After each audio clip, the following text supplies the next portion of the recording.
kāpēc tīpaši alternatīvajā tirgu būtu, manuprāt, gandrīz vienmēr jāizmanto tikai limit orderi, nevis market. Limit orders pēc būtības ir tas, ka mēs ieliekam konkrētu cenu, pa kuru mēs gribam vai no akciju nopirkt vai pārdot. Un market nozīmē tas, ka mēs iedodam brokerim instrukciju izpild pa pirmo pieejamo cenu. Es izmantošu piemēru atkal, pat jau pieminēto Kalve kofiju, kur šodien turpina kāpt, un pieņemsim, ka akcionārs nav investīcija rekomendācija, bet kāds cilvēks ir izdomājis, es gribu nopirkt 100 akcijas, lai piedalītos akcionāru programmā.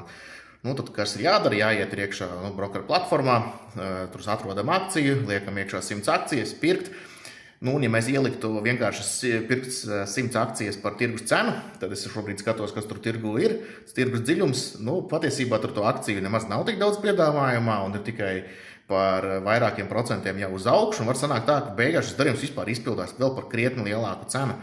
Un, grafikos visiem uzrādīsies, ka ir baigais pieaugums, bet tev kā pircējiem visticamāk sanāks par šīm akcijām pārmaksāt. Tāpēc es teiktu, ka lielākajā daļā gadījumu ir vērtīgi likt šos limit orderus, jeb ar to, ka mēs nosakām konkrētu cenu, pa kuru mēs gribam akciju iegādāties, un tipiski, ja mēs ieliekam mazliet augstāk nekā pēdējie darījumi vai kaut kādos tādos pašos līmeņos, ar laiku jau šis orders izpildās, ja vien nav tur kaut kādi citi apstākļi. Tas tā, esam uzmanīgi un neizbīdam tirgus tikai ar savu neuzmanību.